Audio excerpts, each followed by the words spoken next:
मिनश्शैतानिर्रजीम बिस्मिल्लाहिर्रहमानिर्रहीम। अल्लाहुम्मा सल्लि अला सय्यिदिना मुहम्मद व अला आलि सय्यिदिना मुहम्मद व बारिक वसल्लम अलैहि। चूँकि पहले बयान के अंदर भी आका सल्लल्लाहु अलैहि वसल्लम के मुँह मुबारक का बयान था, सवाल ये पैदा होता है कि ये मुँह मुबारक आए कहाँ से। ख़ुद सैयद आलम नूर मुजस्सम सल्लल्लाहु अलैहि वसल्लम ने बाल मुबारक तवा कर सहाबा करम रज़ी अल्लाह ताला अन्हो में तकसीम फरमाए, क्योंकि नबी रहमत वाली उम्मत सल्लल्लाहु अलैहि वसल्लम मुबारक बिज़निल्लाह देख रही थी। जैसे कि आँख मुबारक के मौजूद कमाल बयान में आ रहा है कि या बाल मुबारक मुझसे मोहब्बत करने वालों के पास भेजे पहुँचेंगे, वो बरक़ात हासिल करेंगे और ताज़ीम व तौक़ीर करके जन्नत और फ़िरदौस हासिल करेंगे। ये बात कि सरकार ने बार मुबारक खुद तकसीम फरमाए, हदीस पाक है, मुस्लिम शरीफ के अंदर है। हज़रत अनस रज़ी अल्लाह ताला ने फरमाया, अयाम हज में रसूलुल्लाह सल्लल्लाहु अलैहि वसल्लम मिना में तशरीफ़ लाए, यहाँ जुमरा उक़बा के पास तशरीफ़ लाए और उसे कंकरियाँ मारी और अपने खैमा में जो कि मिना में था तशरीफ़ लाए। फिर कुर्बानी ज़बह के बाद जब आपने एहराम खोलने का इरादा फरमाया तो सर मूंडने वाले को बुलाया और शाह कौनैन सल्लल्लाहु अलैहि वसल्लम ने अपने सर के बाद मुबारक के दाएं जानिब उसको दी। जब उसने मुबारक बाल उतार लिए तो नबी के सल्लल्लाहु अलैहि वसल्लम ने वो बाल मुबारक हज़रत अबू तलहा को दिए, फिर बाएं जानिब मुंडवाने वाले को दी। जब उसने बाल मुबारक उतार लिए, सरकार ने वो बाल मुबारक हज़रत तलहा अंसारी सहाबी को दिया और फरमाया, ये लोगों में तकसीम कर दो। लिहाजा वो बाल मुबारक जिन खुशनसीब लोगों के पास पहुँचे उनके पास महफूज हैं। बुखारी शरीफ में है, हज़रत सैयदना अनस फरमाते हैं कि रसूल सल्लल्लाहु अलैहि वसल्लम ने अपने सर मुबारक के बाल उतराते हुए सबसे पहले बाल मुबारक हज़रत अबू तलहा रज़ी अल्लाह ताला अन्हु को दिए। हबीब खुदा ने मुतअद्दिद बार अपने बाल मुबारक तकसीम फरमाए। शवाहिदुल नबुव्वत में है, हुदैबिया के मकाम पर सैयदुल आलमीन ने हजामत फरमाई, बाल मुबारक एक सब दरख्त पर डाल दिए। ये देखते ही तमाम सहाबा कराम उस दरख्त के नीचे जमा हो गए और मुँह मुबारक को एक दूसरे से छीन ले गए। हज़रत अम्मारा सहाबिया फरमाती हैं, मैंने चंद मुँह मुबारक हासिल कर लिए और जब ये रहमत आलम ने दुनिया से पर्दा फरमाया तो मैंने बाल मुबारक को पानी में डुबोकर जिन मरीज़ों को भी पिलाया और शफा याब हुए। हमारे आका उम्मत के वाली सल्लल्लाहु अलैहि वसल्लम भी जिसे चाहें अपने बाल मुबारक अता फरमा सकते हैं।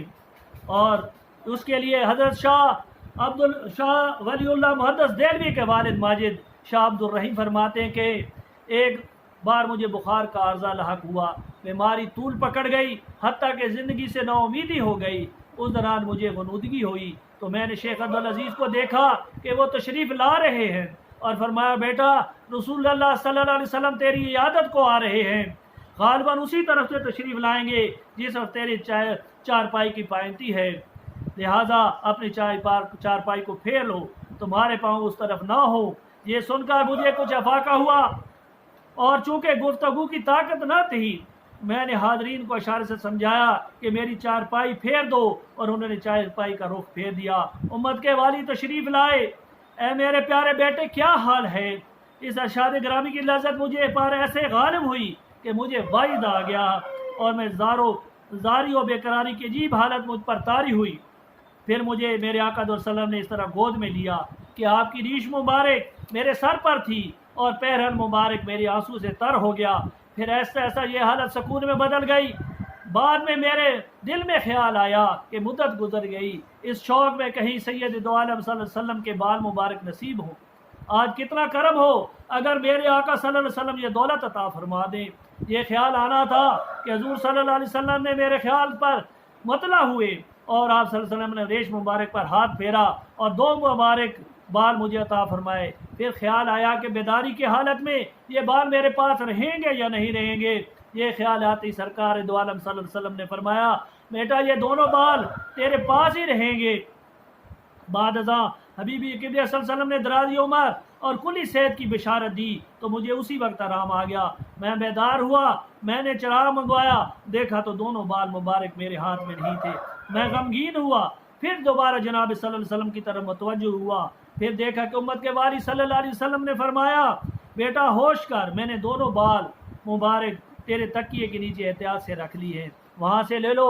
मैं बेदार हुआ, तकिए के नीचे से देखा, दोनों मुँह मुबारक ایک پاکیزہ جگ میں نیک تعظیم و تکریم کے ساتھ رکھی، کیونکہ بخار بعد کمزوری غالب آ گئی تھی۔ بدی وجہ حاضرین سمجھا کہ شاید موت کا وقت آ گیا ہے، لہذا وہ رونے لگے۔ مجھے کمزوری غالب تھی، اسی وجہ سے مجھے ایسی بات کرنے کی طاقت نہ تھی۔ میں نے اشارے سے سمجھایا کہ میں مرتا نہیں۔ پھر کچھ عرصے بعد مجھے طاقت حاصل ہو گئی اور میں بالکل تندرست ہو گیا۔ خواب میں جو بال مبارک شاہ عبد الرحیم رحمۃ اللہ علیہ کو تو کیا واقعی رسول اللہ صلی اللہ علیہ وسلم کے تھے؟ کیونکہ خواب کے اندر سید حضور پر صلی اللہ علیہ وسلم نے فرمایا، چونکہ شیطان میری شبیہ اختیار نہیں کر سکتا، جو بال مبارک عطا ہوئے وہ آپ ہی کے، اس کے پھر 3 کمال۔ حضرت شاہ عبد الرحیم فرماتے ہیں میں نے بال کے 3 کمالات دیکھے۔ ایک دن منہ مبارک آپس میں لپٹے ہوتے، جب میں ذات مقدس پر درود پاک پڑھتا تو بال علیحدہ علیحدہ ہو جاتے۔ 2، ایک دفعہ اس معجزہ کے منکر تھے، خواب میں کسی کو عطا ہو 29 آزمانا چاہیے۔ بے ادبی کے خوف سے میں ایسا نہیں کرنا چاہتا تھا، لیکن جب آپ بال مبارک کو دھوپ میں لائے تو سایہ آ گیا۔ انہوں نے کہا اتفاقاً ایسا ہوا ہے۔ ایک مان گیا، دوسرا جب دوسری دفعہ لے گئے باہر تو پھر بادلوں نے سایہ کر دیا تو دوسرا مان گیا۔ تیسرے نے کہا کہ یہ اتفاقاً ہے، دھوپ چمک رہی ہے اور یہ بادل آ گئے ہیں۔ پھر تیسری بار جب بال مبارک کو دھوپ میں لے جایا گیا تو پھر سایہ ہو گیا۔ کچھ لوگ آقا صلی اللہ علیہ وسلم کے منہ مبارک کے دیدار کے لیے آئے۔ اب صندوق نہیں کھل رہا تھا، بڑا پریشان ہوا۔ جب توجہ کی تو پوچھا، دیکھا کہ اس میں سے ایک آدم کو غسل کی حاجت ہے، وہ جنبی ہے۔ تو آپ نے سب کا پردہ رکھتے ہوئے فرمایا کہ جاؤ سارے غسل کر کے آؤ۔ جیسے ہی سارے گئے غسل کر کے آئے، تالا کھل گیا اور آقا صلی اللہ علیہ وسلم کے بال مبارک کا دیدار ہوا۔ حضرت سید علیہ وسلم کے بال مبارک کا یا سب مبارک کا یا کوڑا مبارک کا کسی سے بڑے گناہ گار کی قبر پر بھی رکھ دیا جائے تو اس تبرکات کی وجہ سے اللہ تعالیٰ بخش دے گا۔ اگر کسی گھر میں یا کسی شہر کے اندر آقا صلی اللہ علیہ وسلم کے منہ مبارک موجود ہیں تو وہاں پر آفت نہیں آئے گی۔ حضرت سیدنا امام غزالی اس کے ایک میں مثال بیان کرتے ہیں، عذاب کے معاف ہونے کی وجہ یہ ہے کہ فرشتے اللہ تعالیٰ کے نبی صلی اللہ علیہ وسلم کی غایت درجہ تعظیم کرتے ہیں۔ جب ایسے تبرکات کسی گھر یا کسی قبر میں دیکھتے ہیں تو وہ حبیب خدا صلی اللہ علیہ وسلم کی عظمت کی خاطر عذاب میں تخفیف کر دیتے ہیں۔ یہ حضرت شیخ نظام الدین اولیاء کی والدہ ماجدہ بی بی سارہ تھی۔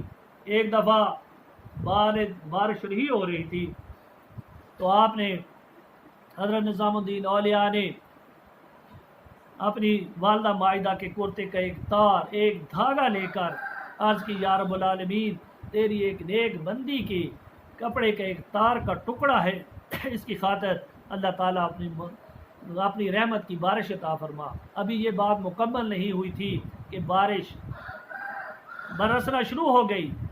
تو آقا صلی اللہ علیہ وسلم کے ایک ادنا سے غلام کی یہ حالت ہے تو آقا صلی اللہ علیہ وسلم کی حالت کیا ہوگی؟ یہ شان خدمت گاروں کی سردار کا عالم کیا ہوگا؟ آقا صلی اللہ علیہ وسلم سے جو محبت کرنے والے ہیں، حضرت سیدنا بایزید بستامی رحمۃ اللہ کے خادم تھا جسے رجل مغربی کے نام سے پکارا جاتا تھا۔ حضرت خواجہ بستامی رحمۃ اللہ علیہ کے وصال کے بعد وہ دوستوں میں بیٹھا تھا کہ قبر کے اندر جب میں منکر نکیر یہ سوال کریں گے تو میں ان کا جواب دوں گا۔ انہوں نے کہا کہ ہمیں کیسا پتہ چلے گا؟ تو انہوں نے کہا کہ میں یہ جواب آپ کو سنائی دے گا۔ جب آپ قبر مبارک کے اندر دفن کر دیے گئے، سیدنا یہ رجل مغربی رحمۃ اللہ علیہ کو دفن کیا گیا تو باہر فرشتوں نے پوچھا من ربوں کا؟ تو انہوں نے کہا کہ کیا آپ نے نہیں دیکھا کہ میں نے بایزید بستامی کا کوٹ اپنے گردن میں ڈالا ہوا ہے؟ تو اللہ کے فرشتے کیا بغیر سوال جواب کیے ہوئے کیا واپس چلے گئے کہ ہم اللہ کے پیاروں کے۔ تو یہ ہے خدمت گاروں کی، حضور صلی اللہ علیہ وسلم کے ادنا غلاموں کی یہ حالت ہے کہ ان کے تبرکات سے رب کریم اپنی جو ہے عذاب کو ٹال دیتا ہے۔ اللہ تعالی ہمیں حضور صلی اللہ علیہ وسلم کی سچی غلامی عطا فرمائے اور آپ سے سچی محبت عطا فرمائے۔ اس غلامی کی صدقے ہمیں بھی اللہ تعالی بخشش کا سہارا دے۔ اللہ تعالی واخر دعوانا الحمدللہ رب العالمین۔